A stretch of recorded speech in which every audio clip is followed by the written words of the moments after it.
The connections with Disney are pretty unbelievable. You know, you've got Walt Disney and Warner von Braun in close associations, and I didn't know this till recently, but Walt Disney is an honorary member of Operation Deep Freeze because they filmed it. Okay, and as we know, you know, Warner von Braun has written a book about Mars, who the leader of Mars, first name Elon. Okay. Which is very strange. Somebody presented that. I think that's Rob Skiba yesterday. But if you missed it, in 1957 or in the late 50s, he wrote a book called Mission to Mars, and it's about a breakaway civilization that goes to Mars, led by a guy named Elon. Okay. So strange. This is all scripted. This narrative, years and years in advance. So Warner von Braun, the Nazi scientist brought over to help build the NASA, the rocket program. He wrote this book. He had associations with Walt Disney. On his tombstone, it had a Bible verse, Psalm 19:1, which talks about the firmament. And that's all that was on his tombstone. Right. That's the only. The rocket scientist has a psalm about the firmament. Right. And if you've looked at the Disney logo, okay, you've got the Magic Kingdom, the castle, okay, and then it's got a little firmament that goes over the top. And what's interesting about that is one of the towers sticks through the firmament, okay? And if you know anything about the Bible, you can think of Genesis 11, the Tower of Babel, whose top would reach unto heaven, okay? And then under that you have Walt Disney's signature, which has 3 6s in it. Kind of interesting. It's all satanic, magical stuff. Yep. Okay, so let's talk about program responses when you talk to folks. Like, people say, well, you just want to feel special, like you've got a special needs information. Yeah, you want to think that you're smarter than everybody else. Yeah, this is responses of people back to you. Yeah. So when you bring up Flat Earth and you bring up, it usually happens several questions down the line. They go, well, you just want to think that you're smarter than all of the other scientists, all of the other teachers. You want to think that you're special. You know, if I would want to think I was special, I wouldn't pick Flat Earth as the topic because you start off as special. So, and you're lucky to get anywhere from there. You call watching YouTube research? Yeah, so that's another response. And these come from everybody. You know, where did you learn that on YouTube? And I say, I challenge you to find anything, true or false, that's not on YouTube. YouTube is a platform that we have access to. It's getting tougher and tougher because they're censoring it and whatnot. But you know, if you want to learn about mathematics, YouTube is the place. Sacred geometry, they won't teach you that in school, but there's great stuff on YouTube. Everything is there. It's just like life. It's just like people. You have to sort out the truth. And people say, well, you got to do the experiment yourself. Well, guess what? Jaron spent weeks and weeks and weeks setting up this experiment with people, and he did it and he documented it. Watch it, then go out and figure out how to do it a little more yourself. This stuff is done for us already, where you can use YouTube, and it's a viable source. It has more knowledge on YouTube than all of the universities and libraries combined, pretty much, minus the Vatican. So are you calling every scientist a liar? No, they're just the scientists, the teachers, they're the ones that are the most indoctrinated. They're the toughest ones to wake up because they're the ones that took in the textbooks and regurgitated them perfectly. And again and again and again. And their whole life is built around this heliocentric nonsense that they're teaching. And it's really tough for them to see. But this is changing. You know, 3 years ago when we first started doing this, 4 years ago, it was really, really tough, but the hard work has been done. And now when you bring up Flat Earth, you don't get moron, idiot, you know, are you crazy, and people belly laughing. You get, you know, I heard something about that. You know, I heard there was a conference. I heard Obama said it 7 times, you know, during his presidency. And the conversation's a lot easier to start. So what about, I don't believe in conspiracy theories? That's when you just walk away. I don't believe in conspiracy theories. It's saying I don't believe that 2 men would get together and conspire for their own benefit, okay? I think there's very good people in this room, but I believe there are people capable of conspiracies in here, okay? very easily because people do it every day on all different levels. You conspire, without telling anybody. That's a conspiracy. So that one is a tough one for me. When people say that, it's kind of one of my litmus tests where I'm not going to really go much farther with that person. Yeah, totally agree. So talking about coming out as a flat earther, okay? I think there's a lot more flat earthers out there than would admit, for sure, because there's an element of fear in coming out, fear of public ridicule, things like that. But like you talked about, most of the hard work, the hard part's over, and go ahead. Well, go ahead. I was just going to say, there are a few ways to get going. It's probably necessary to start slow as opposed to just jump off.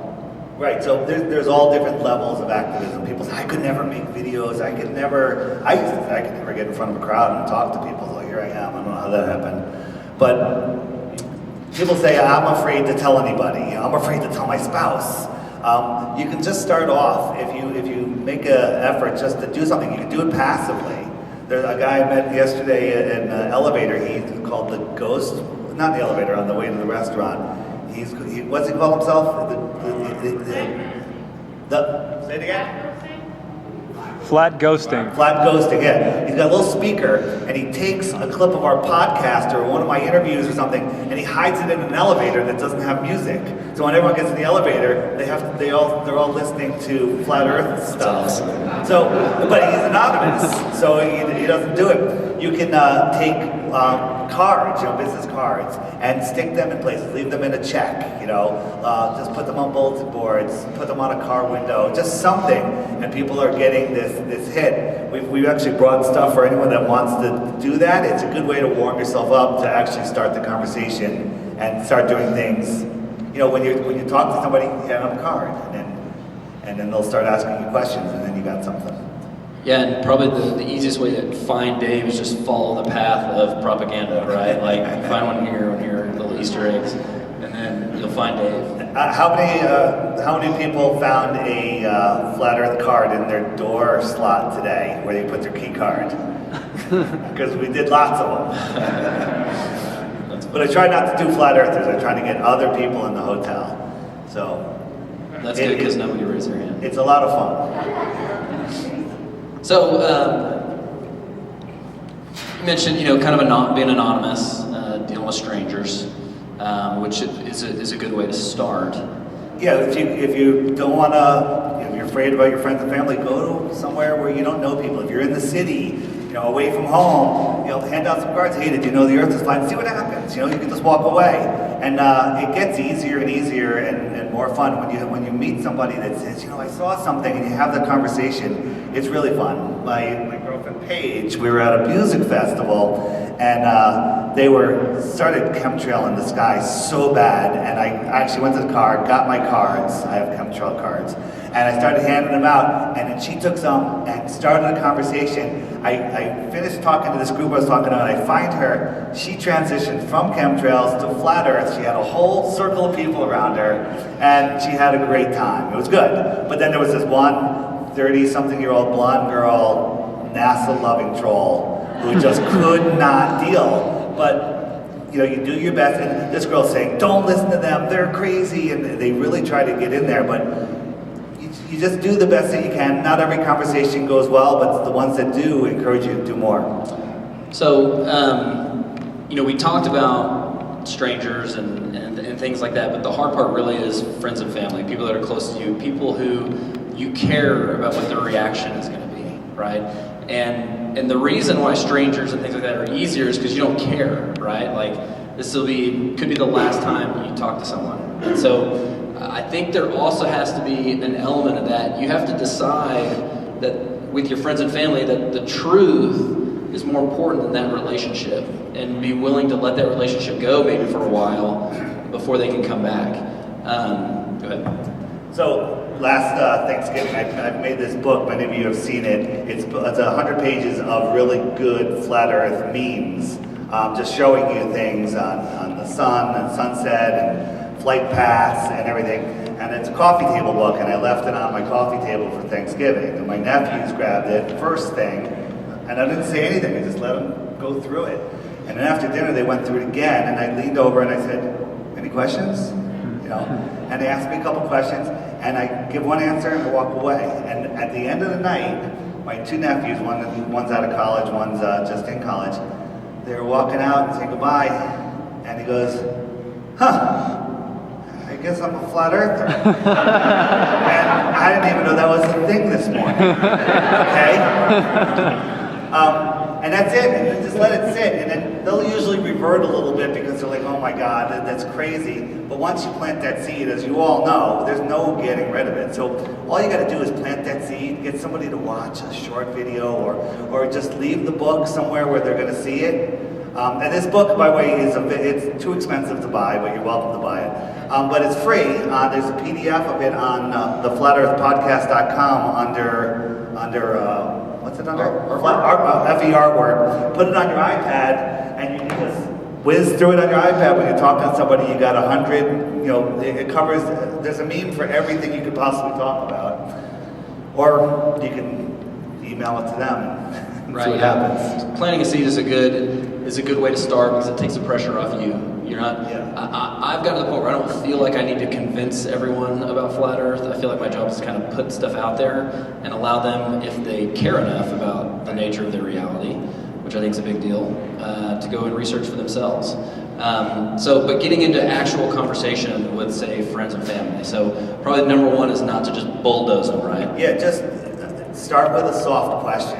Ask them what what's their number one proof, and they're going to come back and they're going to go photos. And that's a fun one. You open up to the photos page and you show them this picture. You all seen this, and you just talk about what's going on in that picture, and you're done. I mean, okay, but not photos. You know, what about?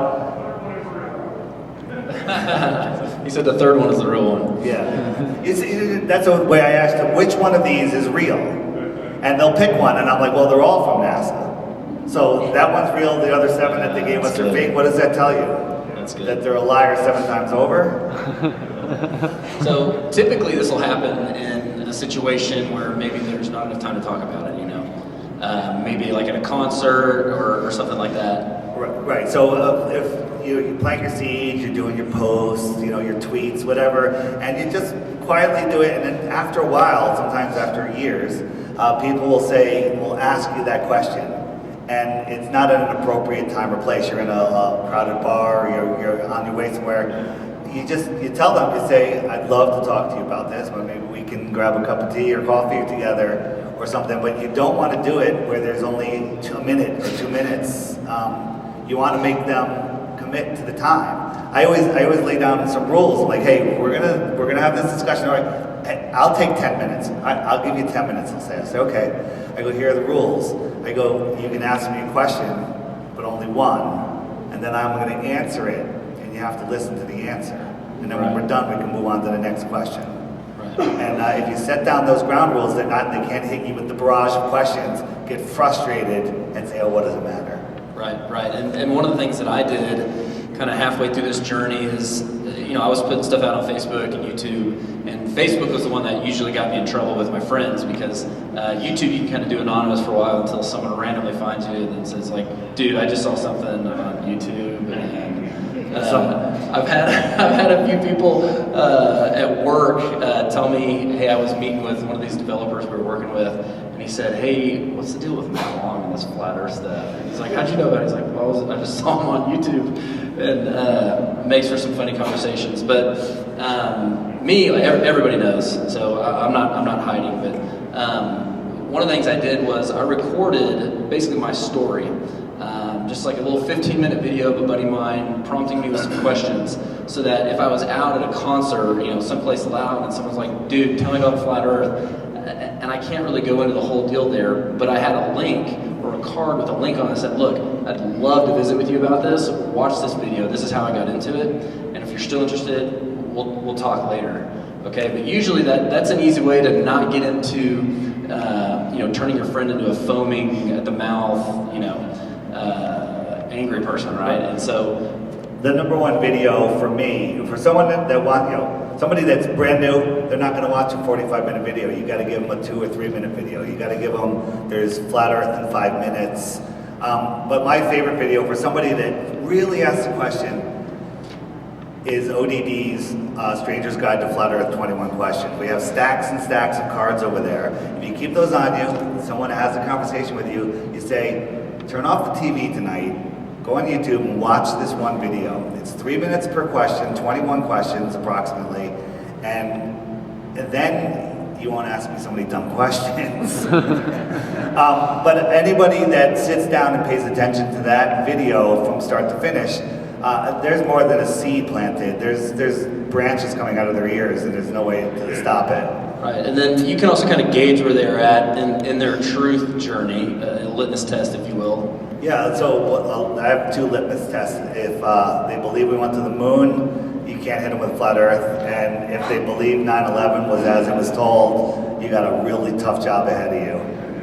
Right, and you also talk about when someone asks you a question, not allowing them to phrase their question as something that's proven fact. Right, so what most people do is they go, the Earth can't be flat because it would be light all the time. I'd be able to see England. You know, all the ones we've ever heard, I make them rephrase it. So if someone says, you know, it would be light all the time, therefore the Earth cannot be flat, I make them rephrase it or rephrase it for them and say, how does day and night work on a flat Earth? And then they've opened themselves up for an answer. But if they hit you with it as a fact, they're not going to hear your answer so well. So what do you deal with when you get program indoctrinated responses back? You know, like when they start talking about Neil deGrasse Tyson and Bill Nye and all that. Let's rephrase the question, so, please. let's say they ask you a question and you give them a response, and they say. So yeah, you give them an answer, and then you get the program stuff that we've all been programmed with by Neil and Bill Nye and what's the other one? Lion Box. I'll see those coming. Half the time, I'll say it before they say it, and I'll say, "Don't say this." Let's say they bring up Flat Earth Society. Oh yeah. And if you watch the beginning of the conference, Robbie immediately started with, "We're not the Flat Earth Society. Nobody here believes it." When someone brings up something from the Flat Earth Society, if I haven't already told them that we have nothing to do with them, is I'll completely say, that stuff is controlled opposition. It's nothing that we believe. No Flat Earther believes that. Only people that believe in the ball believe Flat Earthers believe that. Okay, and it's crazy. I wouldn't even look into Flat Earth if I thought that's what it was. So you can also point out to people as gently as possible that they're defending something that they don't even know their own model. Ask them how fast the Earth is spinning. Okay, Camber, how fast is the Earth spinning? It's my son. All right, so it's crazy that people. It's not spinning. That's what he's saying. It's not spinning, right? He doesn't know because he knows it's not spinning. There you go. And then you take it to the next one. How fast is it orbiting the sun? 66,000 miles an hour. You can't even imagine what that speed is, and that's one of the slower ones compared to what we're told with the rest of the stuff. So you start pointing out to them that they don't know their model. Not only do they not know their model, they don't know our model, right? And yeah. So one of the things I think is important is for you guys to take the pressure off of yourselves, okay? Because you're not going to be able to say the right thing to the wrong person or the wrong thing to the right person. There are people that are going to get it, and then there are people that are going to be Vietnamese. People that are against it. I'm too scared to try it one more time. Vehemently opposed. Against opposed, yes, okay. And one of the things that I did in my life before I got into Flat Earth was I just decided for myself that I was way more interested in having conversations that mattered, getting to know people, as opposed to talking about surface stuff like fantasy football, things like that. It didn't interest me. I wasn't happy unless I was talking about stuff that mattered. And so even before Flat Earth, I decided that everywhere in my life, I was going to be associating with people that knew who I was deep down so I could get to know who they were deep down. And I found that when I was having conversations, at that level with people, I was a much happier person because I could go from having a conversation with my brother to work to having conversations like that with my coworkers. And so when Flat Earth came around, there was no wall that kept it inside for me. And I also know that I would be extremely unhappy knowing what a passion it is inside me. I'd be extremely unhappy if I wasn't talking to people about it. And honestly, like, there's a lot of great people here, and you're going to meet a friend here in 15 minutes that you're going to know better than the people you went to high school with. You know, and I think we can all agree with that, because the type of people here are the type of people that want to hear you, they want to know your story, and they're not, thanks, and you know, they're not going to get scared away by someone talking about human hybrids, right? Like, that's probably a normal conversation around here. Yeah, another thing, where most of the people in here are advanced as far as understanding that the Earth is not a spinning water ball flying through space, that the Earth is flat, and know many of the proofs.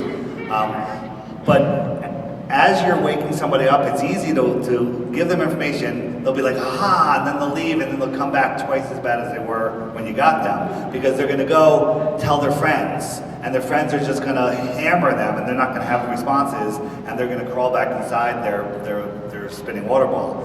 So what I tell people, and it never works, is if we have a quality conversation and we get through stuff and they're like, wow, wow, wow, and I go, you need to research for 2 weeks and not tell a single person what you're doing.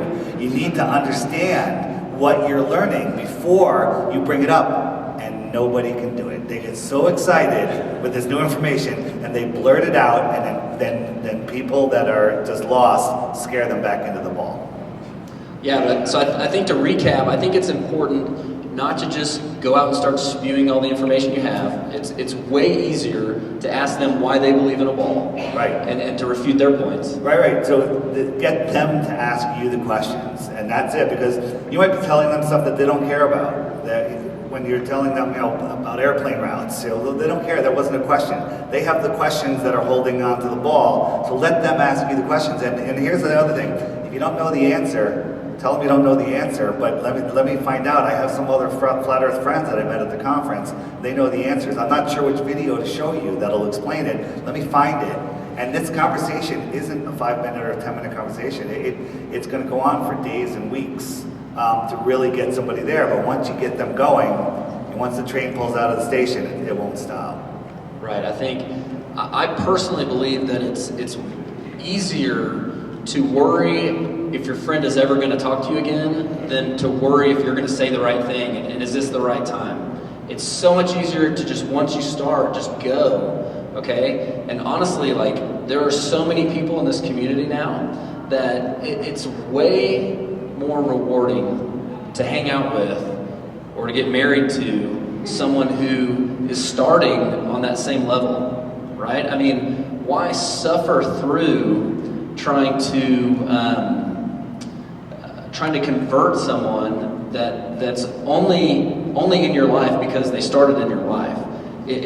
They still have the opportunity to leave and come back, okay? And I honestly think if you're brave enough to put yourself out there, you're only going to get rewarded for it, because you're going to be someone who's standing up for something that you believe in. You're going to be rewarded inside, but I also believe that you're going to be rewarded with people in your life like the people in this room, because the people in this room, and they stand for something, right? And your buddy who lives and dies by the 5 leagues of fantasy football that he plays in, no offense to anybody that does it, but that's their life, right? Their job and all that. They're not interesting. Like, they're not improving humanity. Just knowing, you know, being around, how does everybody feel being here, being around all these great people? It's amazing, right? It's awesome. If you turn around, you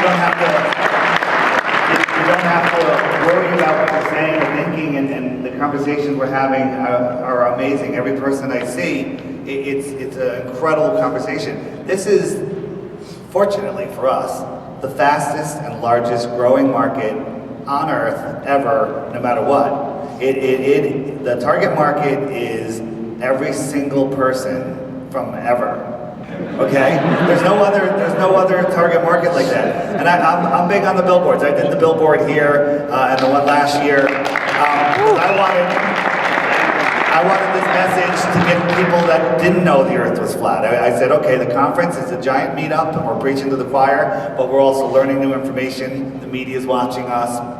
It's getting out, but I was like, hey, I can get 85,000 people a week to see something they've never seen before. So the billboard, the thing is about billboards, like if you have a restaurant here in Denver, a billboard in Connecticut or Hawaii or Africa is no good for you, for your restaurant, but there's not a single billboard on the earth plane that's not good for flat earth. It's the largest market, it's growing, it's not gonna shrink, there really is no stopping it, so and Dave should be encouraged by that. Yeah, and Dave touched on something that he's probably the biggest walker in that movement. It's like, if there's something in flat earth that's not there that you think needs to be, go out and do it, right? I mean, Dave thought there needed to be a billboard, so he did a billboard. Dave thought there needed to be an app, so he did an app, right? Yeah. And there's some people that say, I don't like what this person's doing, so do the opposite. Let them do it because they're going to help some other people that like what they're doing. You do the opposite, you're going to help other people. Matt leads us with the Bible first. He's going to help other people. I don't lead with the Bible, and I'm going to help people that would never listen to Matt. Right. I totally agree because there's a lot of people that wouldn't listen to me, right? But the best way to get to someone is to come at it from their point of view or from their reality or from their culture. And that's why we need as many people as possible putting stuff out there, because it may not be a video with 5 million views that gets someone. It may be a video with 28 views on some obscure corner of the internet that gets somebody. And that may be a repost from somebody else. So I just think the more people that are out there doing the work, putting stuff out, the better. So we're gonna transition to what we would normally be the speak pipe portion. We need to take a break first, play a little Mitchell. We had Mitchell in here to talk about Dave. Yeah. So what we're gonna do some Q&A. So if you've got questions about maybe how to handle a situation, we'd be happy. Sure. We're happy to do it. I'm going to walk through the crowd. All you got to do is raise your hand, and I'll come to you. But the rule is minute or less on the question. And the second we think it's one of those questions where the person just talks about themselves for a really long time, and everyone's waiting for like when the question's going to come, we're going to delete it and ban you for life. Ban you for life. That's right. Okay. We got first one right here. I'll come to you next. I'm going right here. In a situation where you've already made the mistake of opening up the conversation the wrong way, and it ends up being a little name calling and saying, what authority do you have to be talking about that? So now the conversation has been damaged, and I'm not talking about strangers you can walk away. I'm talking about your friends, your family, and you got to live with them. So now, do you have any suggestions or ideas how to maybe where you still create an opening for a future? Maybe you can get back on track with them. No, I'll let you start. That's a tough one. Sleep in the other room. What I would do is, when the situation's right, to say, hey, we had this conversation and it started off on the wrong foot. I'd like to restart it. You think I believe the Earth is flat. You think that's crazy? That's fine. And you believe the Earth is a ball. Can you give me one reason? That's the best one to go to. Can you give me one proof that you have the Earth is a ball? Just one, and then let's talk about it. And then you can take it down that road. Right. Yeah. I think. Yeah. And I think it's important. Sometimes it's tough. You could be talking to someone who's just not ready, but you planted it. You planted the seed, and sometimes you just got to give them time. Yeah. And I think just letting them know that it's important to you. Being open about that. We got another here. Hi, how you doing? Flat Earth Stable. What can we do as flat earthers, let's say if you're attending a church and they're non-profit and you became a flat earther, but you want to spread the word in a non-profit church, but you can't speak on that on those type of churches. You'll be blacklisted. If you, you're saying if you speak as an official at the church, you'll be blacklisted and lose your nonprofit status and all that? Yeah, so I mean, there's plenty of people that have been kicked out of their church for their flat earth beliefs, including these lovely ladies right here in front. I think you have to decide if you're going to be one. I don't think, as a Bible-believing, church-going guy, most of the time, I don't think just fully stepping out of the church is the right answer, because I think you could probably find at least one thing in every church you go into, unrelated to flat earth, that you may not identify with that church. The really tough thing about flat earth for me, when I go to a church and I think that the pastor who's preaching thinks I'm an idiot, right? That's a tough pill to swallow. I think you will start to see more and more smaller churches, internet churches, start to accept this, especially since it aligns with the literal reading of the biblical account, right? And I know you got Dean Odell in Alabama, but you got Pastor Nate Wolf, who got fired because of it. And by the way, they didn't even ask him. They fired him. They didn't even ask him if he believes in flat Earth. They just knew he went to a conference that wasn't a flat Earth conference, but they taught some flat Earth there. So it is a touchy subject right now, and I think for that, you just have to decide, am I going to be happy going there? Is it going to hinder me spiritually? And if it is, I think you need to move on to the next one. If it's not, I think you should continue to be a grassroots effort in your own church. And that's like me. I'm not going up and talking to the pastor, but everyone that knows me in the church knows what I believe in. And so I think one-on-one is better anyways. I believe on the Must See Bids page of the podcast website, there is a biblical section of really good presentation. So if you can have a conversation with the pastor or whatever and say, hey, will you watch this? This is really interesting. Maybe that'll work. So I'm like a year into this flat Earth, and I'm a Christian first, and I'm fully in. I've shared flat Earth with a lot of people, and I'm just wondering, are we distracting from the actual gospel? I think I just turned it off now. Got it? Live off. Hello? Here, I got it. Sorry. All right, now go. All right, my question is, I'm a Christian first, and I'd rather be known as a warrior for God, not a flat earther first. Are we distracting from the gospel and end times? Because I think the world's a little messed up, and we're probably heading towards end times. And no disrespect to David, but how do you feel? And do you feel like we're potentially causing dissension in the church? Okay, yeah. I don't think.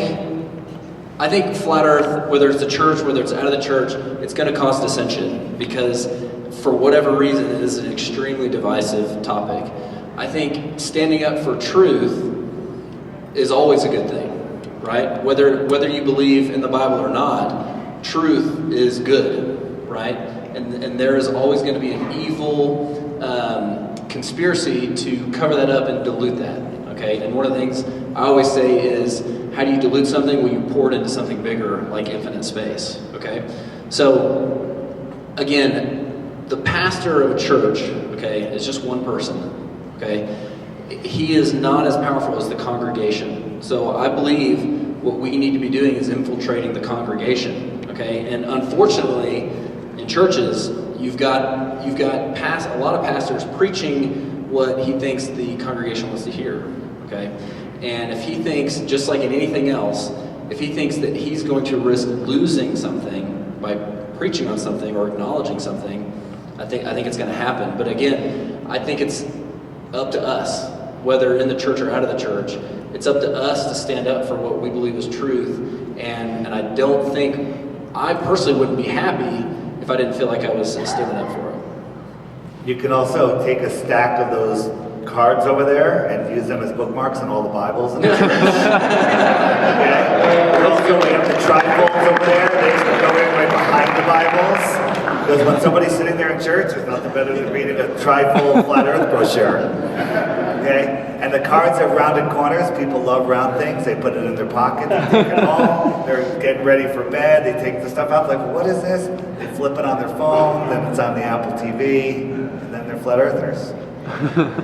Speaking of all that information you got over there, I checked out that meme book. It's outstanding. Do you have copies for sale? If yes, how much? So the meme books are literally just because I'm a slave to Apple. It's an Apple picture book, and they're literally $125 a piece. I think they're too expensive. You're welcome if you want one. I'll order you one. But they're on the podcast website. The book is available online in a PDF form. You can also download it as high-res JPEGs.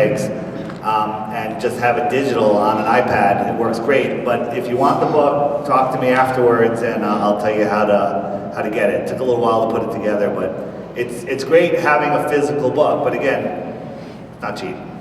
All right, we got time for a few more questions. I was just wondering if you guys have had any luck or any advice as far as kind of group dynamics. Sometimes it's hard to get just one person because people walk up and go, "Are you guys talking about flat Earth?" And before you know, there's like 6 or 7 people. Have you guys had any experience with that? Do you kind of order it and go, "Listen, you, then you, then you." What's the deal? Very good. That's where laying down the rules is really important, and it works out well. To say, we're going to have this discussion, but we're going to take turns, one question at a time, and you have to listen to my answer.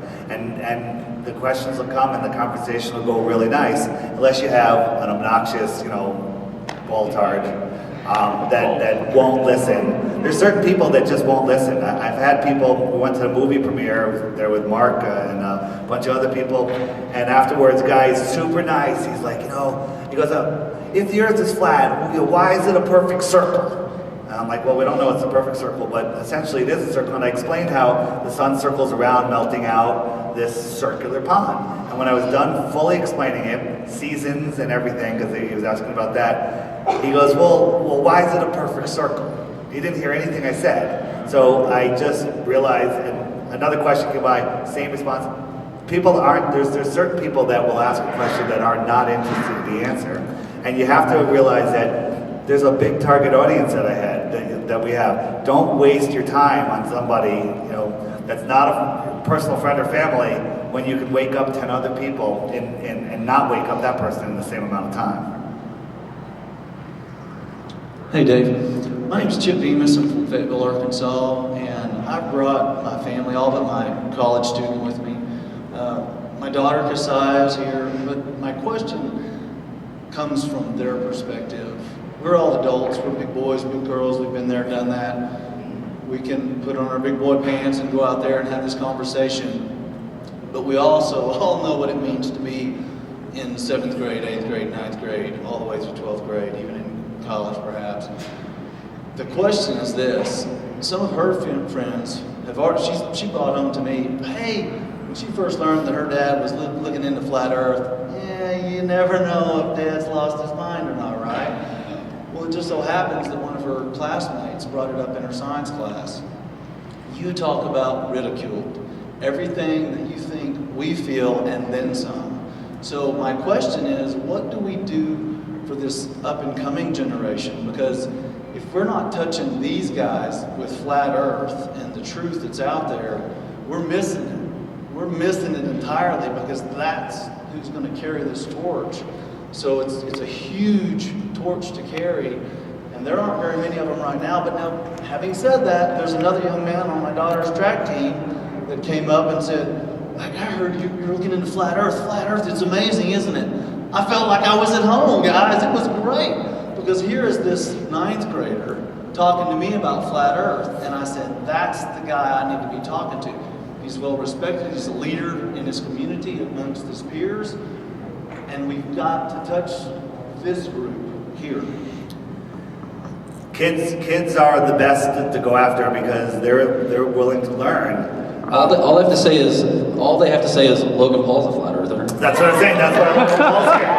18 million kids follow him, so this will, you don't have to like his videos. Kids like his videos, lots of them, so they're going to hear it. I think too, as parents, it's kind of our job to be their shield. So my daughter will always have the ability to say, well, this is what my dad told me, or this is what my dad believes. at some point, now I think she's already to that point, but at some point she'll have to say, this is what I believe.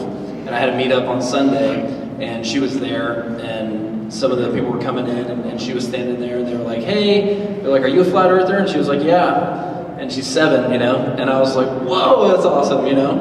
And it just shows like there's just different atmospheres that you're going to be comfortable saying that in. And again, being in elementary school or junior high or whatever, you want to fit in, but it's just something that we're all going to have to learn to, you know, the kids are going to have to learn to deal with. But the tides are going to turn. In a year from now, I don't know where this is going to be, but they might be laughing at kids that still believe in the ball a year from now. I am.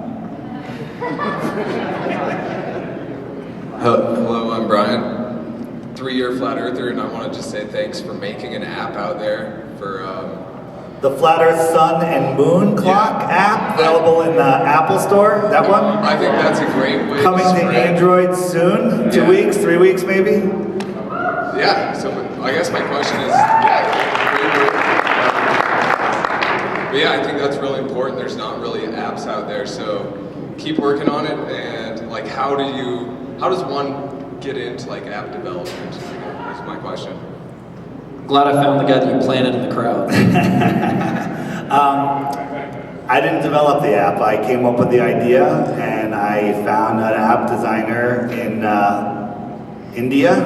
That's why I haven't slept in 2 months, because he gets up when I go to sleep and gets me up.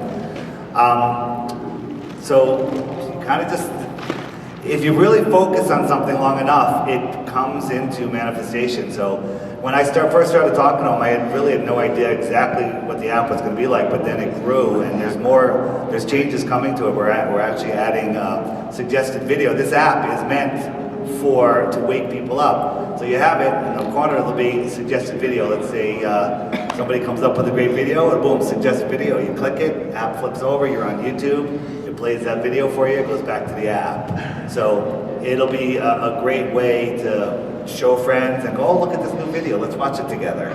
Bam, bam, flat earth. That's what it looks like.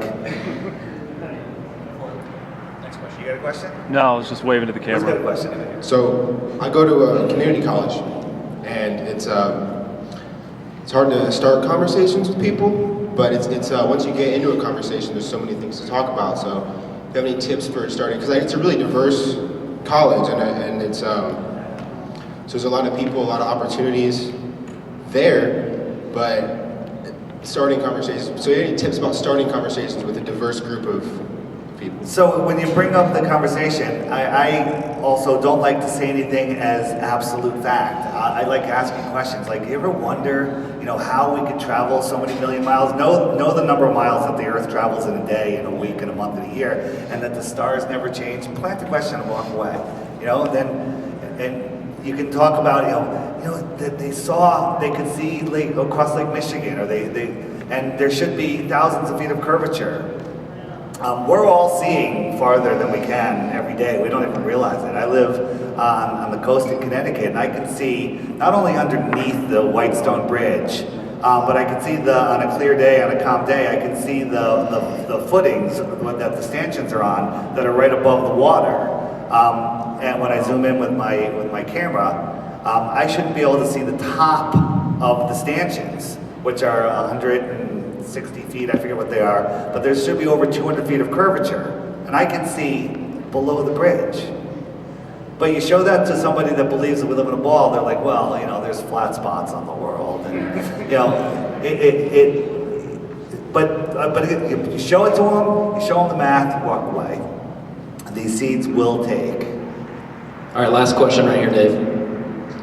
Hey there, great presentation. There's a lot of people that feel they're very educated in the field of science and things like that, physics, and it's hard getting past things like, the rockets take off in a hump because they're entering an orbit, and then they go into the orbit, and now they're a part of it, all of it going down and stuff like that. How do you sort of get into those discussions without being able to prove necessarily, but also trying to open their mind to, getting into that? My answer to that is there's so many videos that if you watch any NASA, SpaceX launch, Usually with less than 60 seconds, sometimes less than 10 seconds, it switches to a cartoon. I mean, a ridiculous cartoon. So there's videos on my channel, on all the channels, Jaredism. Watch these launch videos and say, oh, you think so? Why can't they film that? How come it's never filmed from space? How come, if it's going out over Africa, how come there's not another camera in Africa? How come a jet fighter isn't filming it? And when you show them these CGI things, they're going to deny it. But you planted the seed. So that's after looking at those more and more, there's no way you can deny it. Totally agree. I couldn't answer any better. We are out of time. Dave, where can people find you and us? Everything is on the flatearthpodcast.com, all the downloadable artwork. There's all the must-see videos where YouTube won't suggest a Neil deGrasse Tyson video after you just watch something really cool. There's handouts over there.